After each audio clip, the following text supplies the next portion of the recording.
Right here near the intersection of 91 and Mayfield, someone broke into a home and stole $100 worth of jewelry.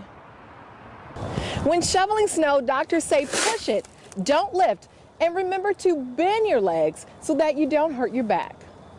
A man walked into this gas station, showed the cashier a .45 caliber gun, and ran away with $194 in cash. It was right here in the hallway behind me where a killer shot Josh Maskell in the stomach and the chest. He died on the spot. The government wants states to lower the blood alcohol level from 0.08% to 0.05%. It's become all too familiar. A vehicle ramming into a store, someone uprooting and stealing an ATM. In Strongsville, the same act occurred in 85 seconds. Police responded 20 seconds later and gave chase, resulting in an arrest. 8 of 11 men were arrested and wanted for somewhere between 50 and 100 ATM thefts in nearly 2 years. They are now behind bars. The men were tracked down by a police partnership that shared information. This was a partnership that was a little different. It was dictated by the actions of the suspects. Where they hit, we accumulated another partner. ATM thefts took place across Northeast Ohio. Prosecutor Tim McGinty says the heists were all planned out. They've gone to a bigger van that crashes better, apparently. They need a van big enough to hold their crew. 3 or 4 guys lift the van into a second vehicle and off they go.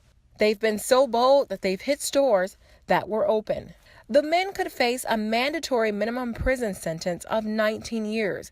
The vans they used were most likely stolen right before the crime, so they weren't on police radar. There was patterns to where they stole the cars, vans, trucks, and where they dropped them, and then where they were dismantling these machines and removing the money. Thefts at ATMs have caused store owners to take precautions, like this Rite Aid here at East 55th and Superior. They've installed these poles to stop people from crashing through and stealing the ATM. Hopefully the arrests are even a bigger deterrent.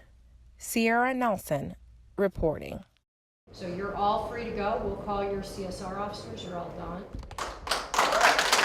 Now, just like that, Eugene Johnson, Derek Wheat, and Larice Glover are released. The case had been set for a new trial before Judge Nancy Russo. This came after a key witness became unsure of her identification of the men. Prosecutors' chance of a new conviction were lessening, so negotiations began.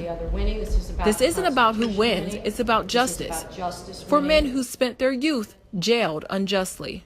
Right here on the steps behind me leading to the courthouse is where the men got their first taste of freedom after being locked up for decades. This is the longest I've ever been on the street since I was 15 years old. So I'm just trying to get a peace of mind, take one day at a time, live my life. We always believed in our innocence, and our families always believed in it, and just kept fighting. Judge Russo acknowledged the family was there every step of the way, including little children not even thought of in 1995. We all gotta be good. The men had known days before that they would likely be released, making for sleepless nights. I don't think I had no sleep since, like a couple hours here and there, but we just anxious for this day to come, and it finally came. Left unspoken was the role for former prosecutor Carmen Marino, who had been criticized for withholding evidence that may have cleared the men at trial. Ciarra Nelson reporting. Angela Altier loves going outdoors for a good long run. I think just being a female runner, you just have to become more aware of your situations and the running area that you're in, and just not run scared, but be cautious about what might be going on around you. Angela works as a training coordinator with Fleet Feet Cleveland. She leads a group of runners through the park in Lakewood. She says taking precautions can keep you safe. But definitely try to find a running partner, a running buddy, or a group that you can get out with.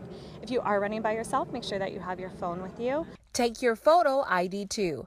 And she recommends running without headphones.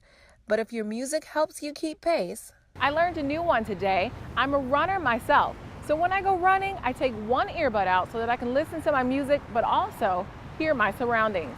Runner Karen Linden jogs with special headphones. They're supposed to help with ambient noise. They don't play too loud so that you can actually hear. Also, let family members or friends know when, where, and how long you're going for a run. You want to know the route. You want to make sure that you're familiar with the area. So if you're in the park, just kind of know that everything's marked out. Angela says you can enjoy your run and be alert at the same time. Still enjoy the run. Still kind of get out there and do it safely. But at the same time, just be cautious and just know that it could happen to anyone and just be prepared for it. Ciarra Nelson reporting.